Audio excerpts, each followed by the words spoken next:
Okay, so today we're here with Sifu Amin Jani. Amin is like a true legend in the telekinesis energy community and stuff like that. Could you tell me a little bit about yourself and your background, a little bit how you got into spirituality and telekinesis and Nei Gong and Qigong and stuff like that, Amin? Okay, sure. That is a good question. I did start training when I was a child, young.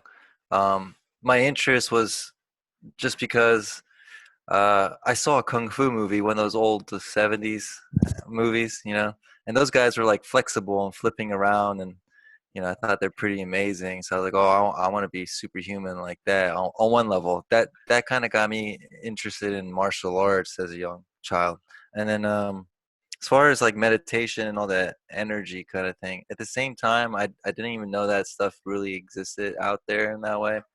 But I, as a child though, like liking fantasy things, thought magicians, wizards, and mages were amazing, like characters like Merlin, for example. I really loved Merlin when I was a kid too. So that kind of stuff. So I wanted to have like telekinesis and remote viewing, astral projection as a child. So I started learning how to meditate and do well, which at the time I didn't know was chakra work or mudras and stuff like that. I was doing what was stuff I got out of the old kung fu magazine books. They had these like little section where they had books they would sell and you could order them. So my sixth birthday, I asked my mom to like order these books for me, and she got me all these ninja books that I wanted, and like so they had all these meditations with breathing and like chakra and hand symbols. So I started doing that while I was actually going to taekwondo class, and then I later started taking Shaolin kung fu, and then after all that, by the time I'm like in my early 20s and stuff, I had stopped doing everything.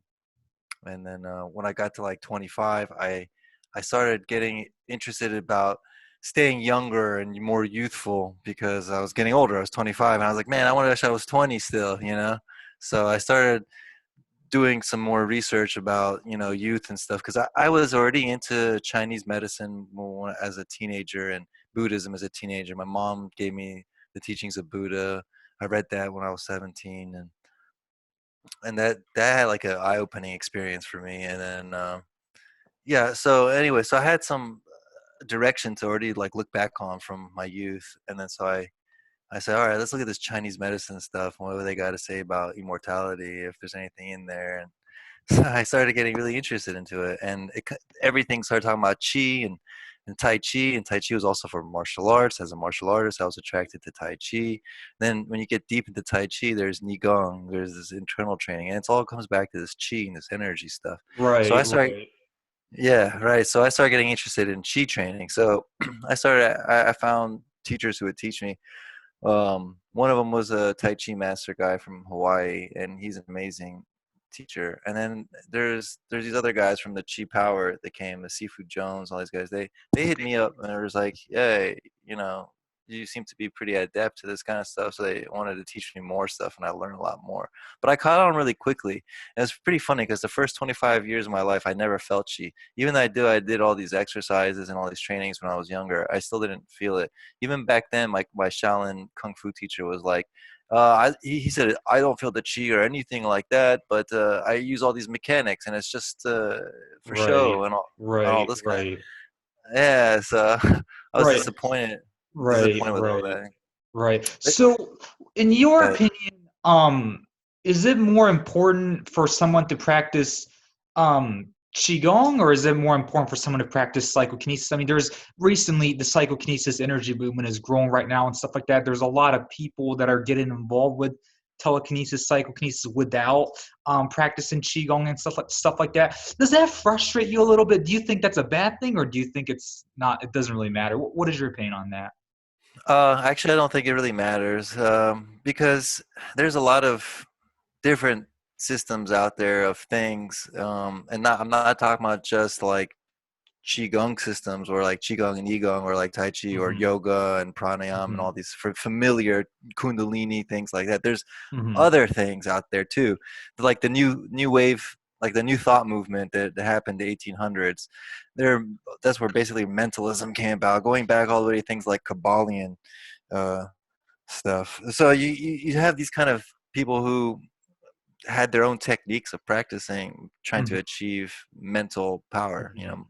mastery. So qigong Right. is more than just that. That's why it doesn't. I'm not saying, hey, you know, you got to practice qigong, you get superpowers from qigong. 'Cause, I mean, side effects from qigong is like what you would call superhuman abilities. And if Right. you are Right. if you are trying to get good at telekinesis, that is a good way to practice something to help you Right, right, right. improve. So, right, right. So, I'm not super familiar with the Mopai or John Chang or anything like that, but I know you've touched upon it in your past videos and stuff like that. Could you and you? I mean, correct me if I'm wrong, but you were saying something along the lines of it could be dangerous if you train in the Mopai or the John Chang way of doing things to in order to try and achieve telekinesis. Am I correct on that, or? Yeah, actually, that's like a really okay. That's a very good question, and I know a lot of people like who saw my thing saying that it's dangerous or it's not a good way for telekinesis. I got some haters for it. It's like one of my only videos that I got like hate on. It was Oh, because okay, okay. yeah, it's because I wasn't putting down the system. Maybe they took it personal that way or something like that. But Oh, what I okay. was what I was trying to say to them is that, okay, for telekinesis, it's not very effective thing to practice if your goal is telekinesis. And the main reason why is because they're focused on developing chi in that Dantian area. Mhm, And the reason why it's dangerous practicing putting chi in the Dantian is because if you want to do it in a way where it accumulates the power that they're doing it, you can hurt yourself because of the muscles that you have to use. You have to know how to be relaxed, but there's nerves in there, and your mind and your mhm, breath has to be in sync, and you have to be calm. And if you do things like mhm, fast or hard, if mhm. you're tense and you're doing it quickly, you can hurt Right, those nerves and permanently damage like your right, internal right, network, okay, right. your nervous system. Okay, Um, okay. Yeah. So, like, what is your take on that man, John Chang? I mean, obviously, he has such an impressive video of him, putting stuff on fire and stuff like that. What is your take on him? Like, do you consider him? I'm sure there's a lot of underground people that I've never heard of and stuff like that. But do you consider that guy uh, the most impressive energy practitioner? Um, that exists right now, or I'm so sorry about this ignorant question. I'm no, not hating on no, this John Chang guy at all, no. but is that man still even alive, and is he still around? I really don't know enough about him, Okay. but yeah, I've just No, saw a clip. he passed away already. Oh, Um, okay, okay. Rest in peace. But he was a very cultivated person, so he did um, achieve a lot. Only maybe a dozen people in a generation achieved, what he's achieved through that Wow. that amount of arduous, Okay, cartel, okay. work of cultivation. Who in your opinion is the most impressive energy practitioner that you ever came across? Well, myself. Oh, okay, that's awesome. That's awesome. No, but no, as far as coming across, there's a lot of great people out there. It's too many to count actually, because they're all impressive in their own little unique way too. Because Right, they've worked, right, they've worked, they've worked so hard on that one little thing for so long. right, They've gotten right. really good at it, and they can do it really Right. well. Right. I mean, I saw you, this is an old video. I'm sure you've gotten a lot better since then. Like I saw an old video of you, because I mean, you put out your first side wheel demonstration in 2009. Am I correct? That's been over a decade now. I mean, it's That sounds um, about right. Yeah. right, right. I mean, so I mean, I guess, yeah, yeah. So that's another thing I wanted to ask you. How many hours do you practice on a regular basis? Qigong, Nei Gong, the hard body stuff, and all this kind of stuff.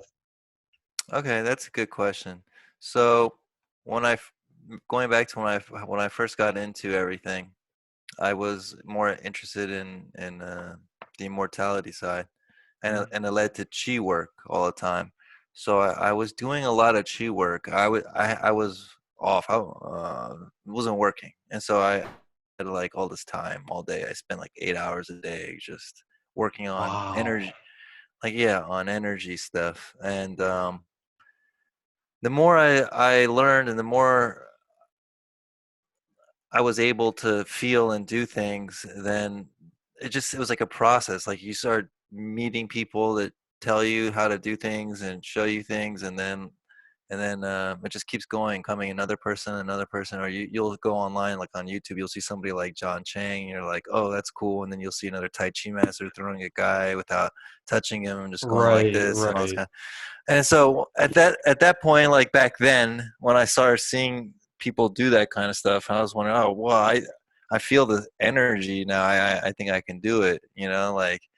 So I started trying to practice, and it's actually a struggle. Both Tai Chi and telekinesis was a struggle when I first started trying to do it, even though I felt like I could do it because of my old martial arts skills and because of how quickly, like within a few months, I was able to go from my whole life never feeling energy to now like feeling it, mm-hmm, like the force, mm-hmm, like 24 hours a day. mm-hmm. Thinking like, all right, I want to get this down like my first time I try. But no, it took me about like 5 months before I could move anything with telekinesis, and it took about that long before I could start doing anything with Tai Chi also. So Wow. Okay. Did you start out with a side wheel when you first started, or did you try to yes, move? Okay. Okay. Cool. Cool. Okay. Okay. yes, I had it in a container when I first started and Oh, originally. nice. Okay. Okay. Yeah. Yeah. Yeah, That's currently seems like the most popular way of someone to develop their telekinesis. So, but um, right. but another good one, and I don't know if I forgot to mention it in my course or whatever. But if you hang something like a piece of paper from a string hanging down, Mm-hmm. that's even I think better than sidewall practice because Okay. it's standing there and she will just chill, right? Okay. And it's light, so then when you're sitting there and trying to move it, you could turn the paper Right, around. right, right. Yeah. Right. That's Yeah. awesome. Okay. And could you touch upon hard qigong or sorry, what do you call it? Hard body conditioning or what do you call that There's thing where you slap the yourself with objects and stuff like that? Could you explain the importance and the significance of that a little bit. I'm actually that's something I never really done a whole lot. But I learned something called Jin, where people just slap themselves and they're like healing all sorts of ailments that they have and stuff like that. very Um, cool. um, so essentially, basically, hitting yourself in your own body activates your blood flow and energy flow and stuff like that, and it's really healthy for you. Am I correct on that, or? Yeah, yeah. I mean, there's a right way and a wrong way to do it for sure. And the wrong way, you'll hurt yourself with that training very badly. And the right way, you should be able to do without hurting yourself. Um, it's a slow process though, and it does help open up the energy channels, and it does help strengthen your bones. So Oh, okay. if you're looking for the practical reason, then for fighting, whoever is going to have the harder bones is going to win, not Right, the right, muscles. right. I don't know if you watch kickboxing a whole lot, but I mean, there's or Muay Thai, but like there's a Shaolin. Well, I guess he's not a real Shaolin guy, but have you seen the guy who can like take all these hits and stuff like that on YouTube? Um, No, I haven't seen that, okay, okay, yeah. I was but I can. wondering. But go ahead. What's your what are you trying to get at with that? Because I can I'm picture it. wondering if with these intense hard body conditioning that you can eventually get to the point where you can get kicked by you'll be able to get the point where you can you don't have Yeah, to feel pain take after you get. take a hit without getting hurt. Yeah, yeah. It takes some time. So it takes like 2 years working with wood. Okay.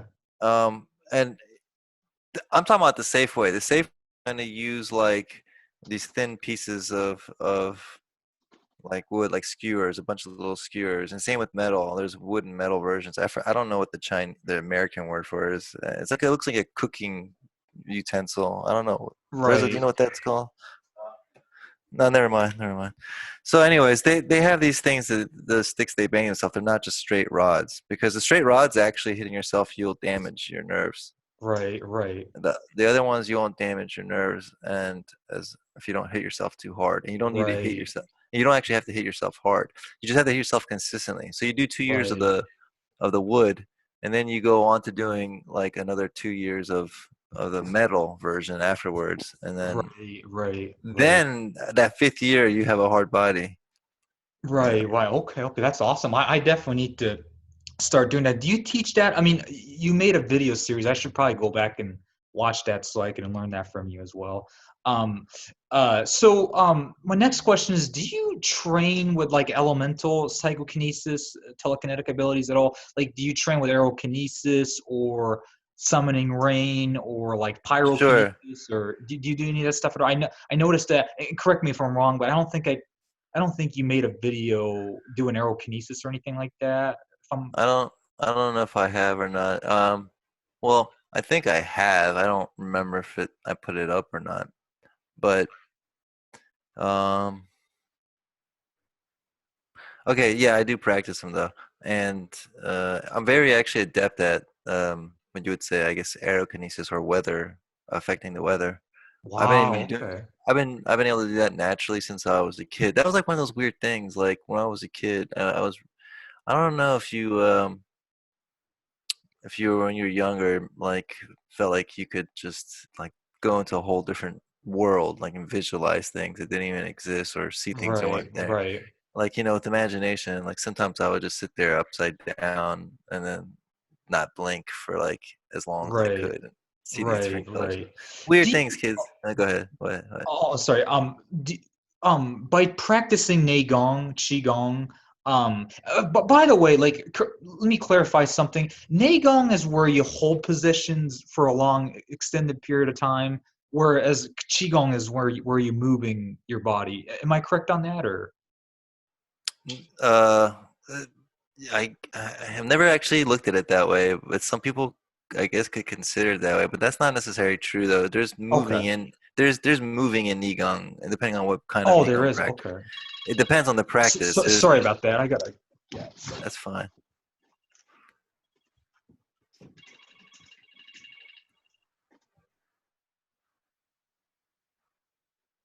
Yeah. Apologies for that. I'm sorry. Go ahead. No, you're fine. No problem.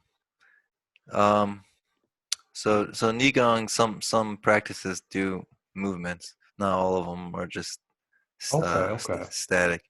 But Okay. Zhang Shuang is all static. Zhang Oh, Shuang, there. I never heard of that. Okay. Okay. Zhang Interesting. Shuang. Okay. Yeah. Okay. Um, So what would you say is the main difference between Neigong and Qigong? I'm from Japan, and so I know the kanji for Nei is means inner and stuff like that. So like, what is there something that's going on more internally, perhaps, or? okay, so Neigong is usually referred to the practice you'd use to build up internal power. Okay, so like a Tai Chi practitioner would practice Neigong to build up his internal power so he can Right, fight with his Tai Chi better. right. And Qigong is not about building power. It's about increasing your level, your ability. So Oh, okay, okay. I didn't know that.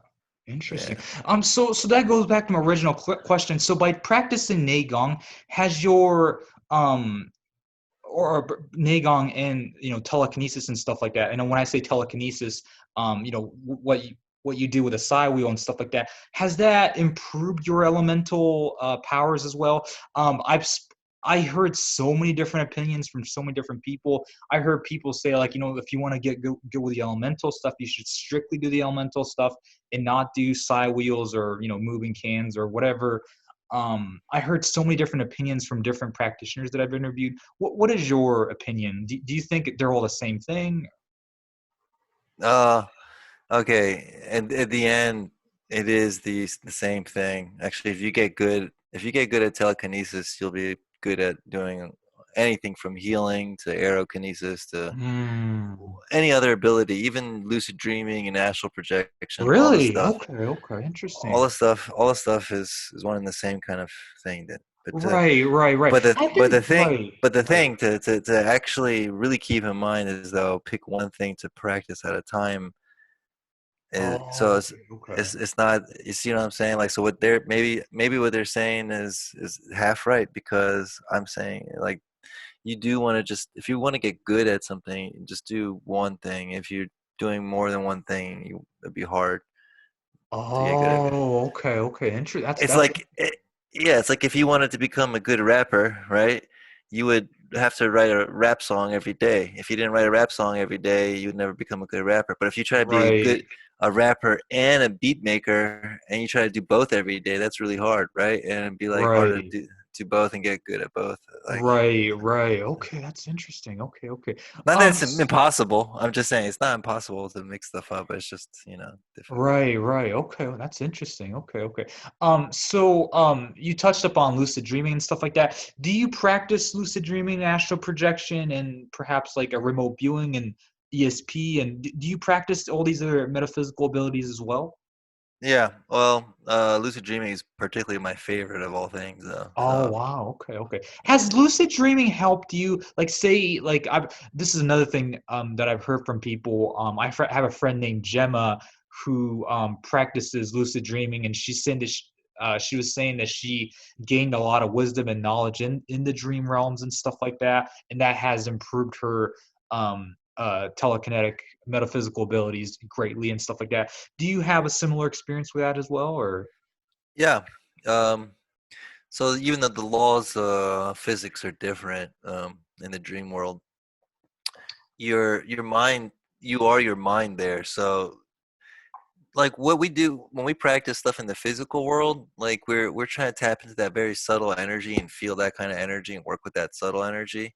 But in the Right. dream, we are that subtle energy, and the way we learn how to use it, like in real life, like that's the way we use ourselves actually in the Hmm. dream all the time. So it's like Hmm. if so that's why those things go together. I'm saying when you learn like telekinesis, for example, it'll be good like lucid dreaming, right? So there's that aspect that makes you lucid, and then because you're used to using this mental energy, to do things, and you understand Right. yourself, do stuff. But so now, while you're there in that lucid state, then you can practice stuff like telekinesis in the dream and see amazing things happen. Like it's really fun to do telekinesis in dreams.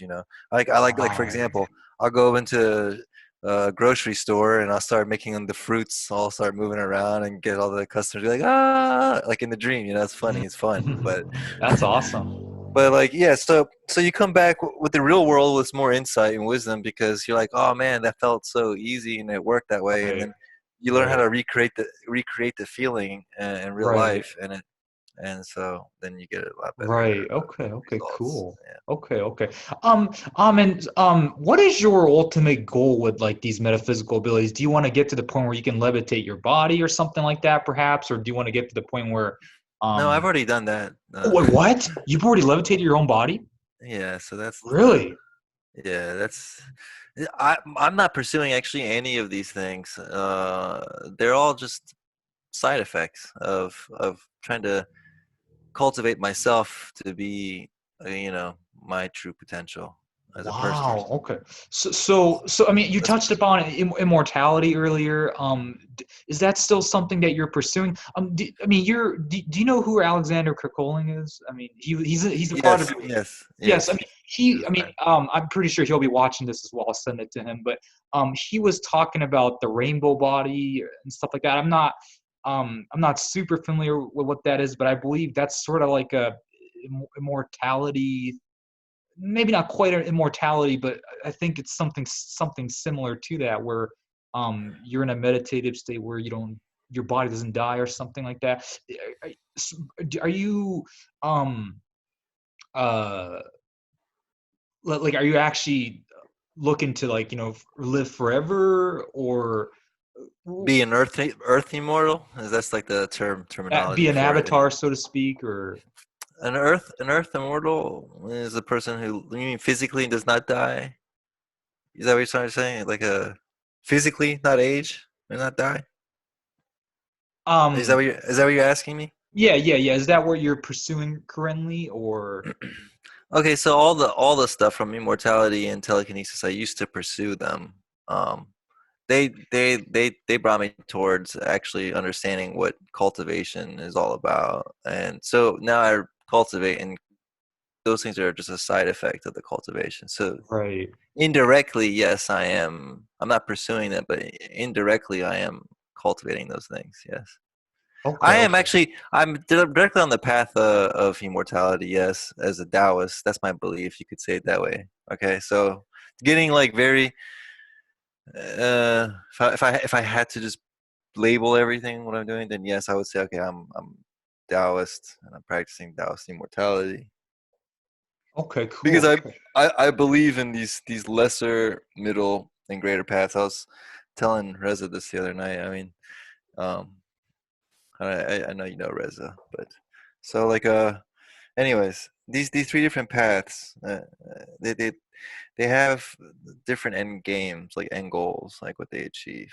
And so the the lesser path is what is going what they would call for a human immortality, which would be like living long and being healthy. Like and living long would be mean like if the average age is like 76, then you live to like 86 or something, or maybe 90 or something. If you were Right. lucky, 100, 120, you'd be considered a human immortal. An earth immortal would be somebody who does not die on their, physically. They don't age Wow. and they don't die. And then there's spirit immortals, and those immortals that okay. So the middle path is for earth immortal, and then the greater path is for spiritual immortals. Oh, Spirit immortals like interesting. so when you die, you still maintain your consciousness and form, and you can still go do things after death. So there's immortality Cool. after death. Awesome. Okay, So okay. so then there's the belief that if you want to know the Tao, then you need to practice all three paths. Oh, okay. Interesting. Okay, okay. So, And I'll give you an example of what those are like. So like sure, sure. Yeah. Mopai, for example, would be lesser path.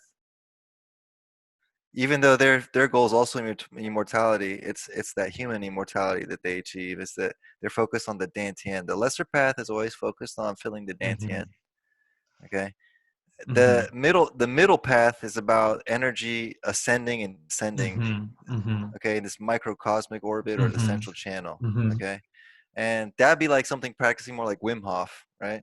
Oh, okay, okay. Okay, and then you would get into the greater um, practices, the paths, and they have to do with connecting the whole body together as one piece, Oh, okay, okay. making everything connected. And something very good like that is Qigong. Helps you do that kind of stuff. Okay. Wow. Okay, okay. Uh, Interesting. So, and like to your knowledge, has there actually been people that like actually Falun Gong, huh? What?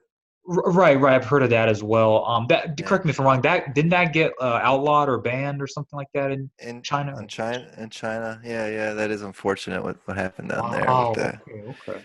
Interesting. But So to your knowledge, yeah, go has ahead. there? Also, sorry. What were we gonna say? No, but I was going to simplify it. It's just yeah. So there's those three things that are about it is the connecting the energy. So I was gonna say you can look at it as like Ngong would be lesser path, and then you would say breath work would be the middle path, and then you would say like Qigong Oh. Okay. would be the Okay. Qigong would be greater path. Yeah. Right. Right. Okay. And so to your knowledge, has there been people that actually achieved these immortality states, so to speak, or Yeah, there's definitely the spirit ones and the human ones. I don't know of any evidence if anyone's ever seen an Earth immortal walking around. That'd be pretty cool if somebody was like Highlander.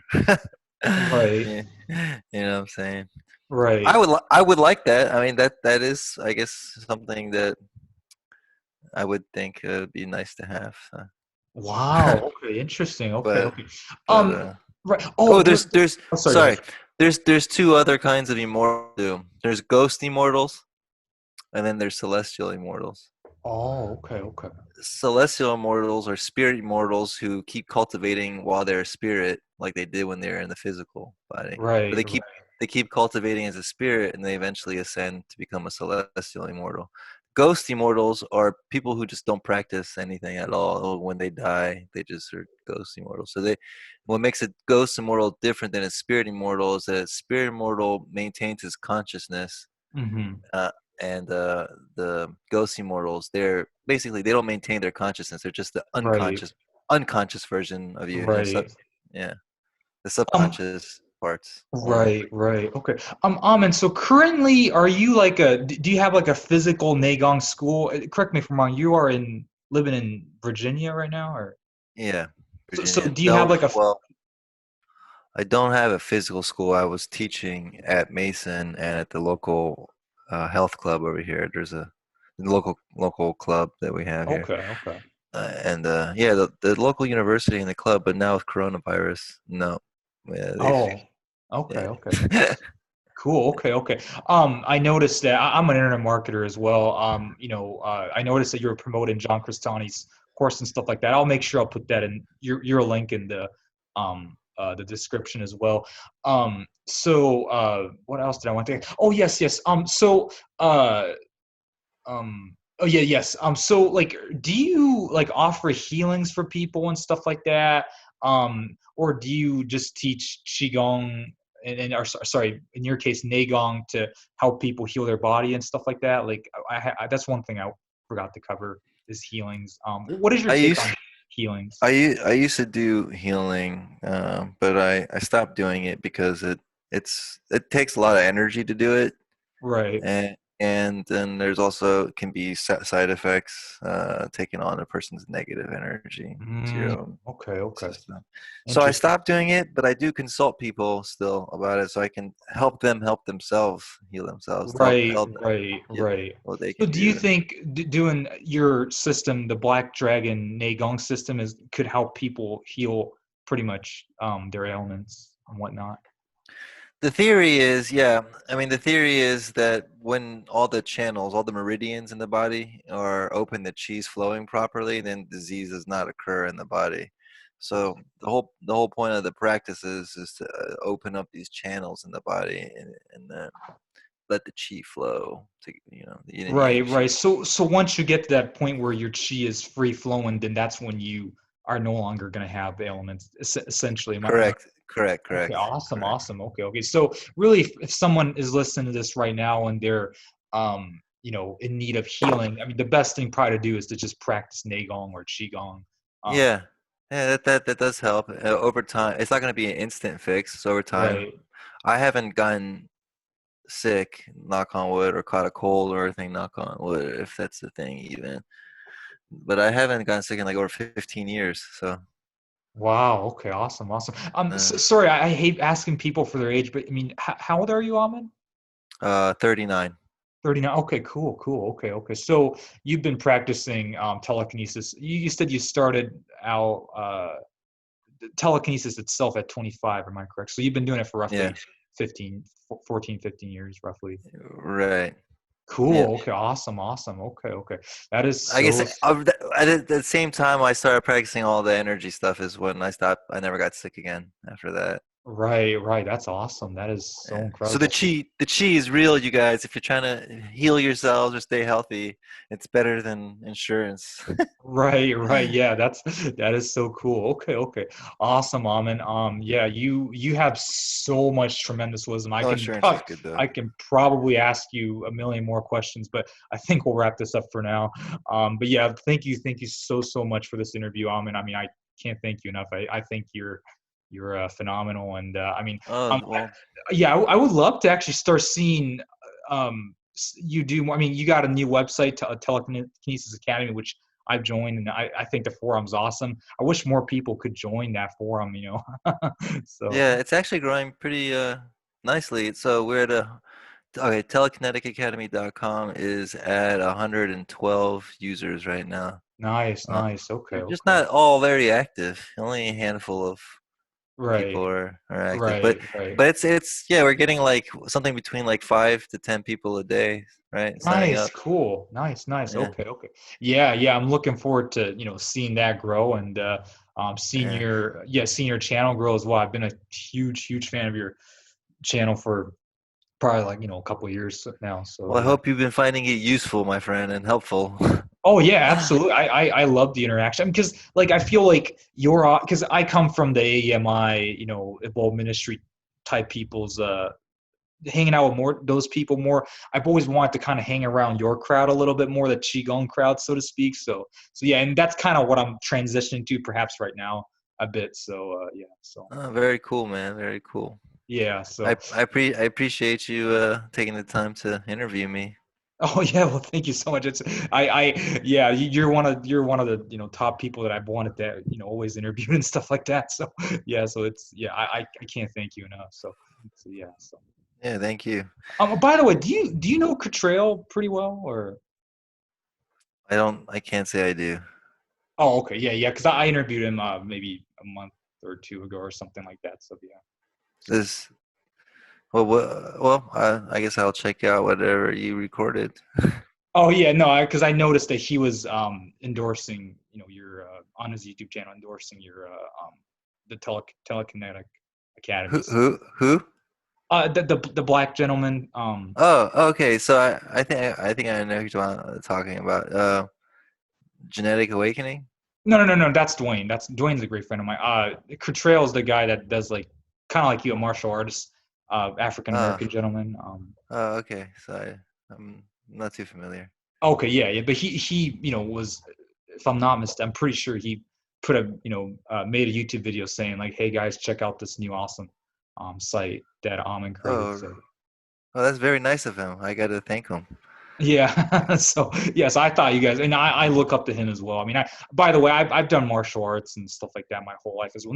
Not like kung fu. I come from more of a wrestling, judo, BJJ, very grappling heavy background, but yeah, I've done martial arts my whole life pretty much as well. So Very cool.